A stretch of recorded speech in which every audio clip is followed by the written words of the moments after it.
Hey guys, John V from PhoneArena here. I'm hanging out in New York City with HTC. I'm gonna give you a first hands-on look at this small device here. This is the RE from HTC. It's basically an action camera similar to GoPro or the other handful of action-based cameras. And it's it's not really something that you typically think of HTC to make, but they've kind of went out of their usual normal routine of making smartphones and tablets and stuff like that.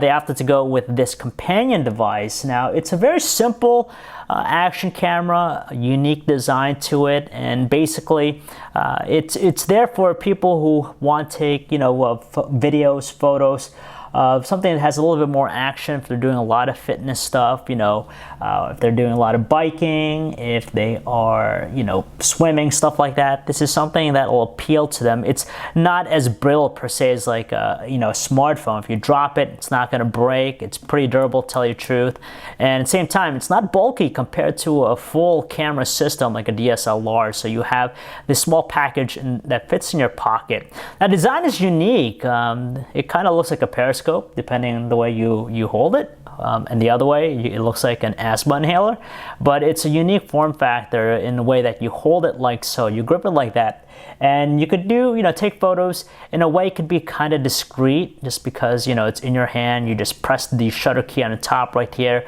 take snapshots, you hold it down to start recording video. But at the same time, if you're going to try and be a little bit more discreet, it definitely kind of stands out in a way. But the nice thing about the grip is that you don't have that problem with vertical video. Some people, put their smartphones upright to record. It's always held in this position. So you're always going to get horizontal videos.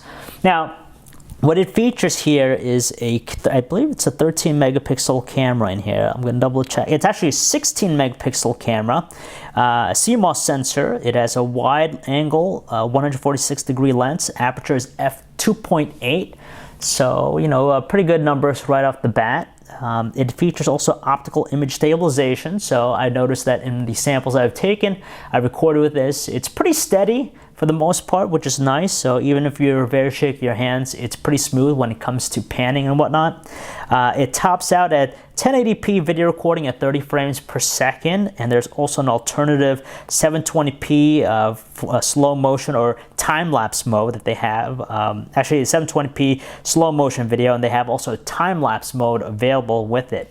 So the camera's right here in the front. On the bottom, you have a tripod mount, which is pretty useful for those who wants to mount it on something, let's say a tripod or another type of tripod of their choice, a Gorilla tripod. You have a micro USB port to charge its internal battery. It's not user replaceable, unfortunately. And they say, I believe it's 2 hours to get roughly the battery life. You can connect it to a computer to take off the videos and whatnot. And underneath here, you have this slot, this flap here, which tucks away a micro SD card. That's where it saves all the content, photos, videos, onto there. So it's nice that you have it, on a card. You can pop it into your computer very quick. It has also Bluetooth connectivity. It works with the upcoming HTC RE application for Android. So basically, you could pair it. You could use your smartphone's remote viewfinder. You could fine-tune the options to shoot, time lapse. It's pretty versatile, and it definitely helps just because with this, there's no viewfinder, so you don't know exactly what you're shooting at times. And design is pretty unique, like I said, very interesting, something that's not very ordinary, very different here. And as far as the results, though, I've been checking it out. Again, this is a pre-production model.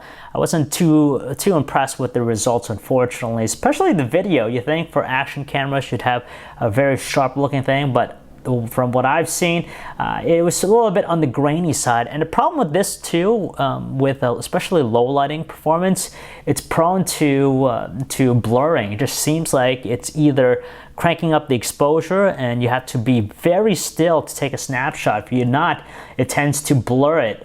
So that's another thing here. Out when there's a lot of sun, it's not too bad. You get a pretty good composition. So it's good with that. And it's just going to be interesting to see how they fine-tune this with the final and retail model. Hopefully the results will improve. But as far as pricing, it's going to be available sometime towards the end of October for $200. So right off the bat, that's a little bit pricey when you think about you're paying for your smartphone and the convenience factor of what a smartphone entails versus just this being a dedicated action camera. So it's a little bit tough to swallow. So hopefully they could fine-tune it, maybe bring out some other software features like being a security camera. They talked about doing that, but we'll see how it fares. So this is a quick hands-on look at the RE from HTC. So if you want to learn more about it, you can check out our website, PhoneArena.com. It's John V. Thanks for watching.